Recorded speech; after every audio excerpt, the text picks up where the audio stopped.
The world blurred for a moment, a dizzying sensation like surfacing too quickly from a deep dive, and then it sharpened into a surreal clarity. I was staring into a mirror, but the face looking back wasn't mine. Emerald green eyes, framed by a cascade of rich auburn hair, widened in a mixture of shock and wonder that was entirely my own. My hands, now slender and tipped with perfectly manicured nails, came up to trace the curve of a jawline I had only ever admired from afar. This was real. For the next 7 days, I was no longer Liam, the 20-year-old college student, but Olivia, my mother's impossibly beautiful, incredibly weary, 38-year-old best friend.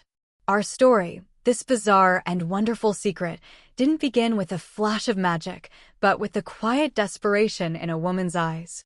Olivia had been a permanent fixture in my life for as long as I could remember.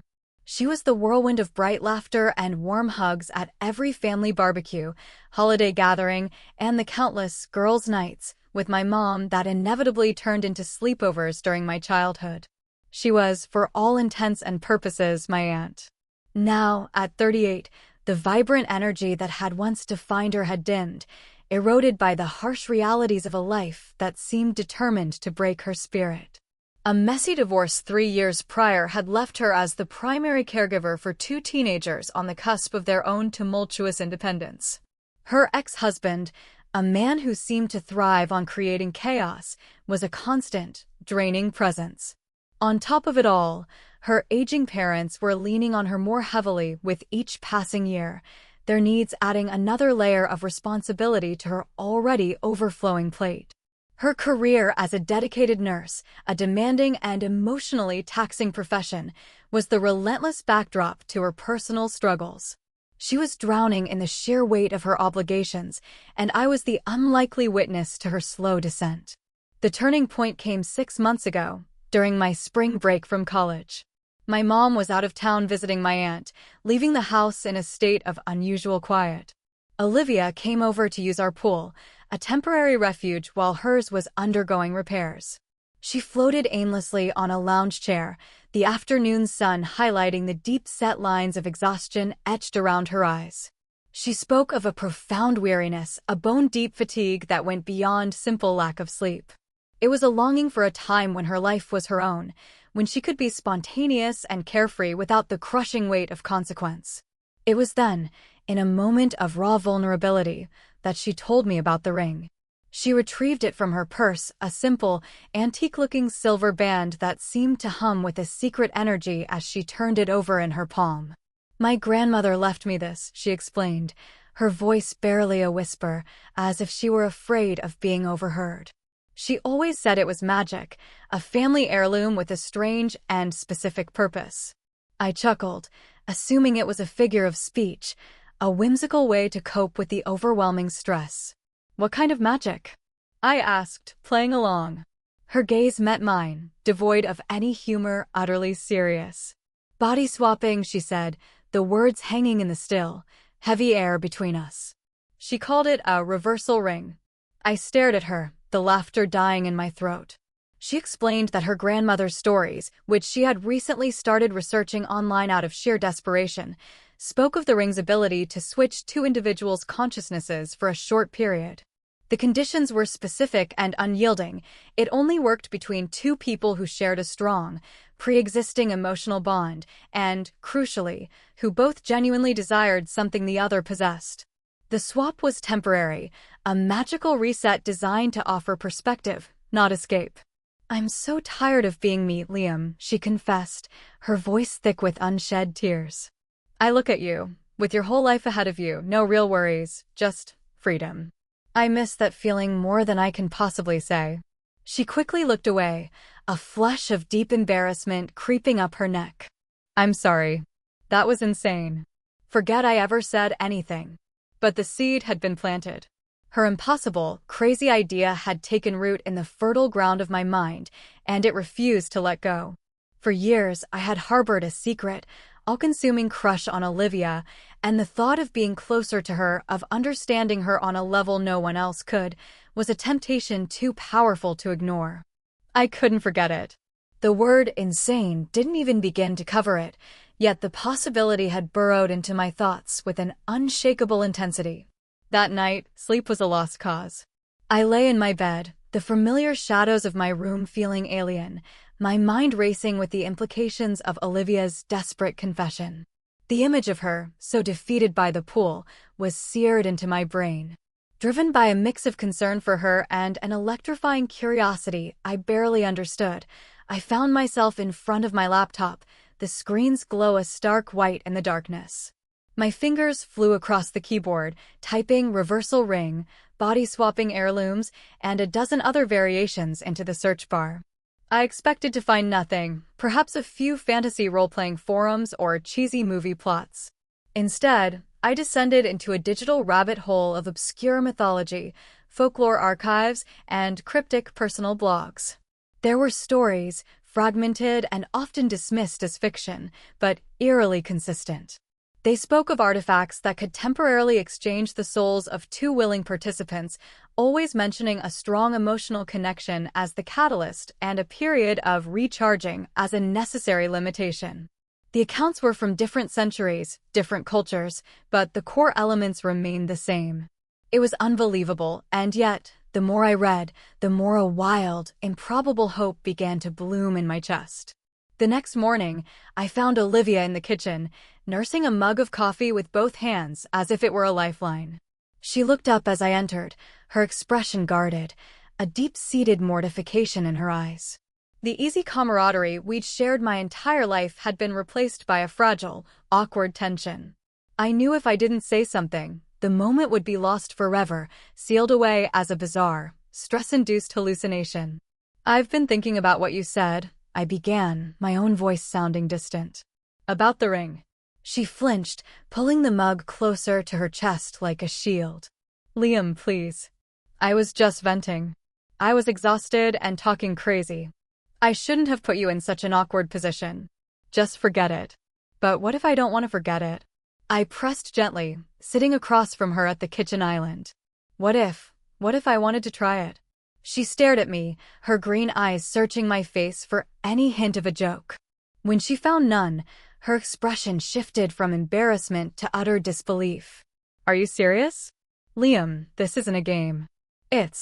I don't even know what it is. It's probably just a collection of silly old stories." "But you believe them," I countered. "At least, a part of you does. Otherwise, you wouldn't have brought it up." I was more serious than I had ever been. The prospect of experiencing life as Olivia, of understanding the woman behind the tired eyes, of seeing the world through her perspective, was an intoxicating pull.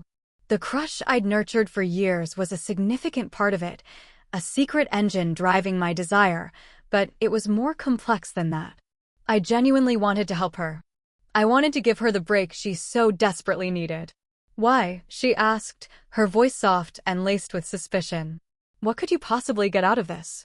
"You'd be stepping into a mess. A job you don't know how to do, two teenagers who can be a handful, an ex who, well, you know. Why would you want that?" I couldn't tell her the whole truth, that the thought of inhabiting her body, of feeling what she felt, was an overwhelming fantasy. So, I offered a version of the truth, one that was honest in its own way. "I've always wondered what it's like," I said, choosing my words carefully. "To be a woman. To see things from a completely different point of view. And you need a vacation. A real one. Where you don't have to worry about anything. Maybe we could help each other." We talked for hours. The initial awkwardness slowly melted away, replaced by a conspiratorial excitement. Olivia laid out everything she had learned from her grandmother's notes and her own research. The swap would last precisely 7 days, at which point we would revert automatically, no matter where we were or what we were doing. The ring would then become inert, needing a full month to recharge its mysterious energy, a safeguard, her grandmother had written, to prevent dependency. As she spoke, I could see the weight lifting from her shoulders, the flicker of hope returning to her eyes. She was allowing herself to believe in the impossible. Finally, after mapping out a tentative plan and swearing each other to absolute secrecy, she agreed. We would try it. Just once. That evening, we sat on her living room couch, the air thick with a mixture of terror and exhilaration. She placed the silver ring on the cushion between us. The moment had arrived, and there was no turning back. We both placed a hand on the cool, smooth surface of the ring. For a long moment, nothing happened. The silence in the room was absolute, broken only by the frantic thumping of my own heart. I was about to pull away, a wave of foolishness washing over me, when a peculiar warmth began to emanate from the silver band. It wasn't a burning heat, but a gentle, pervasive warmth that spread through my fingers, up my arm, and into my chest. The edges of my vision softened, the familiar patterns on Olivia's throw pillows blurring into a swirl of color.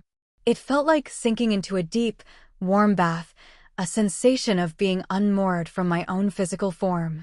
My consciousness felt like it was being gently pulled, stretched thin like taffy, before being drawn towards a new center of gravity.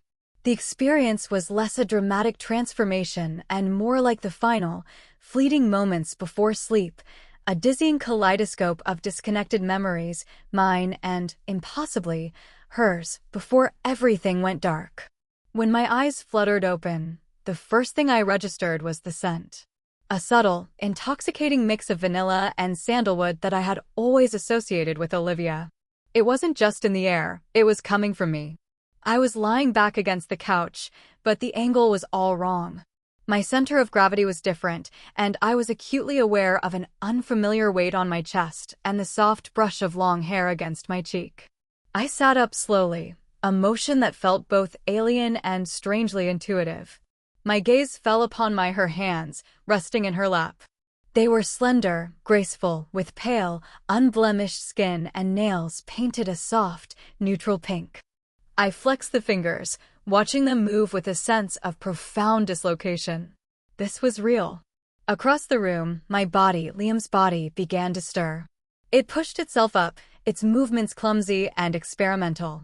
My own familiar blue eyes, now occupied by Olivia, blinked slowly before widening in absolute shock. A deep, resonant sound rumbled from my chest, a startled gasp that was entirely her own. "Oh my God," she whispered, the voice a deep baritone that was mine, yet the inflection, the pure astonishment, was all Olivia. She looked at her new, larger hands, then down at the simple t-shirt and jeans she was now wearing. A shaky, incredulous laugh escaped my lips. My attention was drawn back to the large mirror hanging over the fireplace. I pushed myself to my feet, my balance precarious in this new form, and walked towards my reflection. The woman staring back was the same one who had populated my dreams for years. The cascade of auburn hair, the luminous green eyes, the gentle curve of her hips under a pair of soft jeans, it was all there. But the expression in those eyes, a potent cocktail of terror and exhilaration, was mine alone. I raised a hand to my face, my fingertips tracing the line of my jaw, the softness of my cheek. I opened my mouth, and a voice that was higher, softer, and infinitely more melodic than my own emerged. It worked.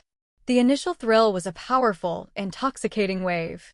But it crashed against the shore of reality with the force of a tsunami. The panic hit me about an hour later, a cold, creeping dread that started in the pit of my stomach. I was in Olivia's body. I was responsible for her life. Her job as a nurse, a profession I knew nothing about. Her 2 teenage children who would be home from their father's house in a few days. Her car, her bills, her entire existence was now my burden to bear for the next 7 days. What if I messed something up at the hospital? What if her kids, Maya and Ben, noticed something was fundamentally different about their mom? The sheer, crushing gravity of what we had done settled upon me, and I started to hyperventilate, my new lungs struggling to draw breath. Hey, look at me." Olivia's voice, coming from my own throat, cut through the haze of my fear. She crossed the room and put my large, familiar hands on her new, slender shoulders. The sight was so surreal it momentarily shocked me out of my panic. "Breathe, Liam. It's going to be okay," she said, her tone calm and steady, the voice of the capable adult I'd always known her to be. "I'm the one with the life experience, remember? We'll figure this out. Together." And so began the most intense crash course of my life. For the rest of the evening, we sat side by side, a bizarre pair of mismatched bodies, as Olivia walked me through the intricate details of her world. We compiled a list: her work schedule, the names and quirks of her colleagues, the kids' school and activity schedules, their allergies, their friends, their current teenage dramas. She gave me the passwords to her phone and her email, explaining the color-coded system on her calendar. She detailed the delicate dance of dealing with her ex-husband, Derek. Be polite, be firm, do not engage in arguments. It was a frantic exchange of the digital and emotional keys to each other's lives. She was the seasoned expert, coaching me on how to be her, while I, in turn, gave her a much simpler briefing on my college life, class schedule, roommate's name, and a general instruction to have fun but not get my body arrested. As the night wore on, the terror began to recede, replaced by a daunting sense of purpose. For 1 week, I wasn't just borrowing Olivia's body, I was taking on the weight of her world. And I was determined not to let her down. That first week was a masterclass in controlled chaos, a tightrope walk between surreal discovery and heart-stopping terror. The personal and the practical collided with dizzying frequency. My first true test came with something as mundane as a shower. Standing in Olivia's bathroom, a space I'd only ever glimpsed from the hallway, I was a stranger in a foreign land. The array of bottles and lotions was a cryptic language I couldn't decipher. But it was the act itself, stepping under the spray of warm water, that truly unmoored me. My own body was a thing of utility, something I rarely thought about beyond its basic functions. This body, Olivia's body, was an instrument of sensation. The water felt different, tracing paths over skin that was impossibly soft and exquisitely sensitive. The weight of her wet hair against her back was a constant, unfamiliar presence. Every touch, every sensation was amplified, a high-fidelity experience compared to the muffled broadcast of my own physicality. That night, alone in her bed, wrapped in sheets that held her scent, curiosity gave way to a deeper, more profound need to understand. I had spent years admiring this woman from afar, and now I was living inside her skin. My exploration was hesitant at first, driven by a desire that was as much about reverence as it was about arousal. It was an act of intimacy with her very essence, a way to learn the secrets her body held. The experience was overwhelming, a complete re-education in pleasure. The sensations built slowly, a rising tide rather than a sudden rush, originating from a core deep within me and radiating outwards. When the peak finally came, it wasn't a fleeting release, but a full-body cataclysm, an electric wave of pleasure so intense it left me breathless and shaking.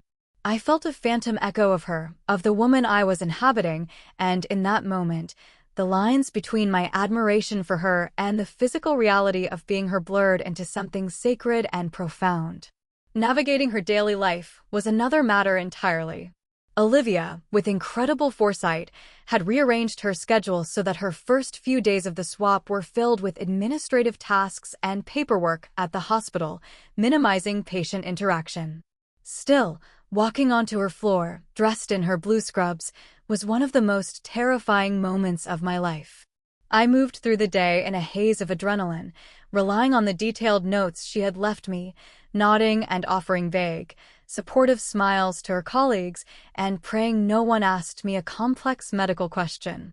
Every "Good morning, Olivia" was a jolt, a reminder of the colossal deception I was a part of. We checked in every night, our voices a bizarre mismatch to the bodies we wore. The first time she called, I was in Olivia's kitchen, attempting to decipher one of her recipes.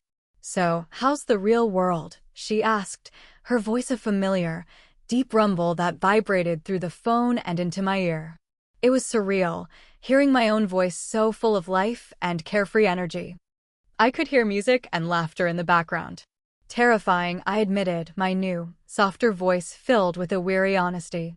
"I swear, one of your coworkers, a nurse named Maria, knows something is up. She keeps giving me funny looks." My voice on the other end chuckled. "Maria gives everyone funny looks. It's her default setting. Just ask her about her grandkids, and you'll be fine for the rest of the week." "Are the kids okay? Did Maya remember her soccer cleats?" "Yes, they're fine. Cleats are by the door," I reported, feeling a strange surge of domestic pride. "How's my life?" Incredible, she breathed, and I could hear the genuine joy in her voice.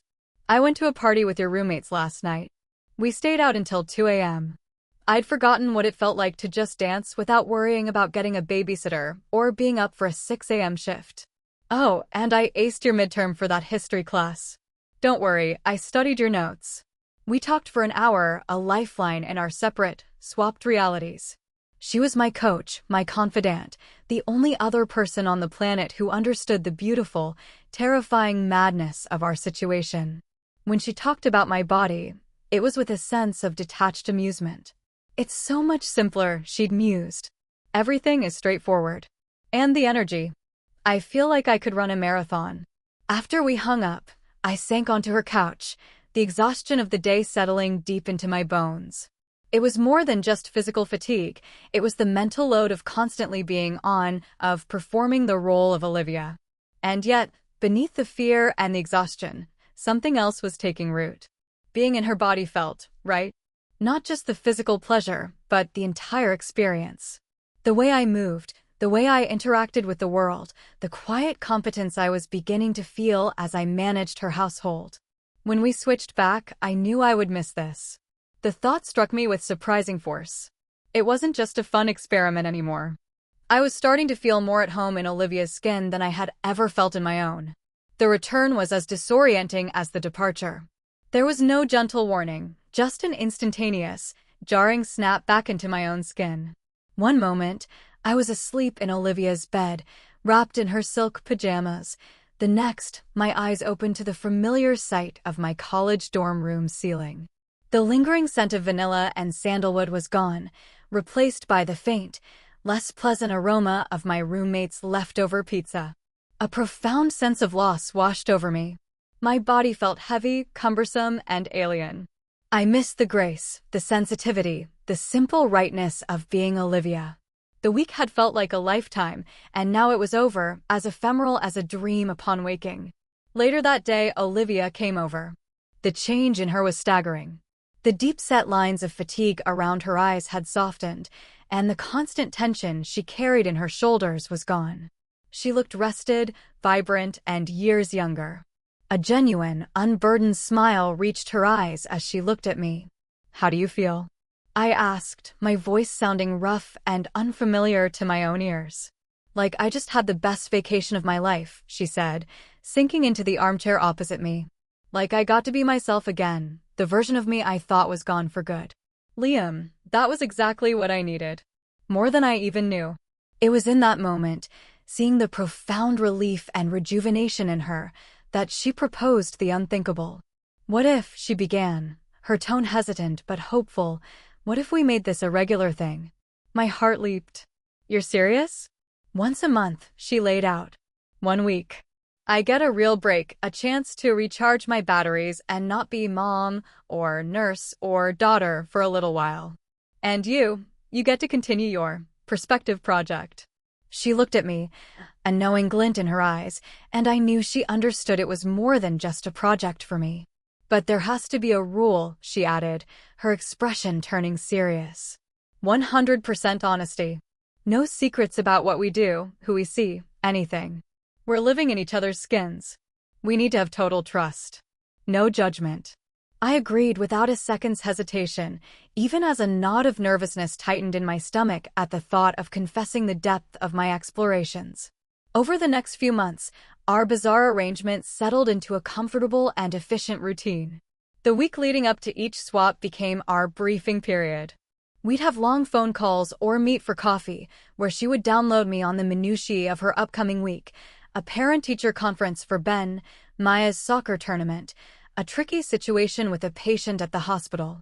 I, in turn, would give her the much simpler rundown of my academic and social obligations. The swaps themselves lost their terrifying edge, becoming smoother with each transition. I learned to navigate her nursing shifts with a quiet confidence, mastering the art of looking busy and deferring to her more experienced colleagues. I grew comfortable with her children, learning their rhythms and the unique ways to connect with each of them. I even learned to handle the occasional phone call from her ex-husband, adopting Olivia's tone of weary but unshakable patience. Meanwhile, Olivia thrived in my life. She made genuine friends with my roommates, who were charmed by her maturity and surprisingly sharp beer pong skills. She attended parties, went on long, aimless drives with my car, and rediscovered the simple joy of being unburdened. She even began exploring the dating scene, using the anonymity of being in a 20-year-old's body to go on a few casual dates, experiences she recounted to me with a mixture of amusement and anthropological fascination. It was during the fourth swap that my own experience took a turn I never anticipated. There was a man at Olivia's gym, Ethan, a kind-faced architect with warm, brown eyes. In our briefings, she had mentioned him in passing. "He's been asking me out for months," she'd said with a sigh. "He seems really nice, but I don't have the energy for it." One afternoon, while I was on the elliptical, living my week as Olivia, Ethan approached me. He was even more handsome up close, with a gentle smile that made her stomach flutter. I panicked, my mind racing. I was about to make an excuse and flee when Olivia's words echoed in my head. No secrets. Total trust. That night, I called her. "Ethan from the gym asked me out," I blurted out as soon as she answered. I didn't know what to say, so I told him I'd think about it. There was a pause on the other end of the line. "What do you want to do?" she asked, her tone carefully neutral. "I don't know. I can't go on a date with him. I'm me." "But you're not," she said softly in my voice. "You're me. And honestly, Liam, I'm curious. I trust you. More than anyone. Ethan is a good guy, I can tell. I've just been too scared and too tired to say yes myself. Maybe you should. For both of us." Her permission felt like a key turning in a lock I didn't know existed. A few days later, I found myself sitting across from Ethan in a cozy Italian restaurant, my hands trembling slightly as I picked up the wine list. The date was both terrifying and utterly exhilarating. He treated me with a gentle respect and genuine interest, asking about my work, my kids, my life. I found myself answering as Olivia, channeling her personality, but also letting pieces of myself shine through. To my astonishment, I fell into the role with a surprising naturalness, crossing my legs, tilting my head when he spoke, laughing in a way that felt entirely feminine and entirely my own. When he walked me to Olivia's front door, he leaned in for a goodnight kiss. It was chaste, a soft press of lips, but it sent a bolt of pure electricity through every nerve in my body. It was a sensation I had never imagined, a spark of connection that was completely different from the solitary pleasures I had discovered. It was the feeling of being desired, as a woman, and it was intoxicating. That first kiss with Ethan was a spark that ignited a wildfire. The second date led to a third, each one chipping away at the walls I had subconsciously built around myself in Olivia's life. With him, I wasn't just an actor playing a role. I was a woman on a date with a man who made her feel seen and cherished. He was patient and gentle, never pushing for more than I was ready to give, which only made me want to give more. When we finally became intimate, it was a revelation that transcended anything I had experienced alone. Having someone else's hands and lips on Olivia's body, exploring her skin, adoring every curve with a tenderness that made my heart ache, was intoxicating. The way he looked at me, with a potent mix of desire and genuine affection, made me feel beautiful in a way I had never conceived of. It was more than physical. As we made love, there was an intense emotional connection that caught me completely off guard. Every sensation was magnified, every touch imbued with meaning. I finally understood that true intimacy wasn't just about the friction of bodies, it was about the merging of souls, a vulnerable and beautiful dance.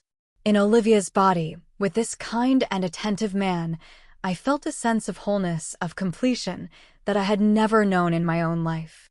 When we switched back at the end of that week, telling Olivia about it was one of the most nerve-wracking conversations of my life. But she listened without judgment, her expression one of deep fascination. "Wow," she said softly when I finished, her cheeks slightly flushed. "It sounds incredible. I'm almost jealous." She admitted that seeing texts from Ethan pop up on her phone, asking when he could see her again, was a strange and thrilling experience. "I'm glad it's you," she said, her sincerity undeniable. I wouldn't be ready for that yet, but I'm glad someone is making my body feel that wanted. Which brings us to today. 6 months have passed since that first, terrifying swap. Our monthly exchange has become the anchor in both our lives, a sacred ritual we both depend on. Olivia gets her week of freedom, a vital escape that allows her to be a better mother, nurse, and daughter for the other 3 weeks of the month. I get to live the life I never knew I always wanted, experiencing the world as the woman I have always been captivated by. Thanks again for this, Olivia, I said today, moments after our latest swap had settled. I was back in her beautiful body, standing by the pool in a new pink bikini I'd bought during my last turn as her. The sun on my skin felt glorious. It feels so incredible to be back. Olivia, now inhabiting my 20-year-old frame, smiled wryly from a lounge chair. I'm glad one of us enjoys being in there, she said in my deeper voice, patting her stomach. I feel so out of shape from this angle. I ran my hands through my long auburn hair, the silky texture still a marvel. Are you serious? You're amazing, I said with a conviction that was absolute. And don't worry. I'll take care of your body as long as you need me to. Dealing with the kids, working out, sleeping with Ethan. I will do it all. She let out a short, deep laugh that was so strange coming from my mouth. If your mother could hear you now, she'd be so amused. My mom, of course, remains blissfully unaware of our arrangement. She just thinks Olivia and I have formed a closer, if slightly unusual, friendship. Just remember to be careful with the reversal ring, Olivia warned, her annual motherly caution kicking in. We don't want you losing it and ending this whole arrangement. I nodded, my fingers instinctively going to the warm silver band on my finger. The thought of losing it, of being trapped in one body forever, was a fleeting, terrifying thought. The magic was our lifeline. Don't worry, I assured her. And yeah, only getting 1 week as a beautiful woman is such a tragedy. I grinned. I can't wait to spend the morning exploring while you handle my boring college responsibilities. I hope you got those new items like you promised. Olivia laughed and shook her head. They're in the bedside drawer. Have fun, but pace yourself. You've got a whole week. And I plan to make the most of every single minute. People might call our arrangement strange, but it's ours, and it works. We're two consenting adults navigating a bizarre circumstance in a way that brings both of us happiness and relief. Sometimes, late at night, I wonder what would happen if the swap could be permanent. But I know that's not how the magic works. Olivia loves her life, exhaustion and all, and I have my own future to build. But for 1 week every month, I get to be her. I get to be the woman I adore, loved by a man who sees me as beautiful. And for now, that is more than enough.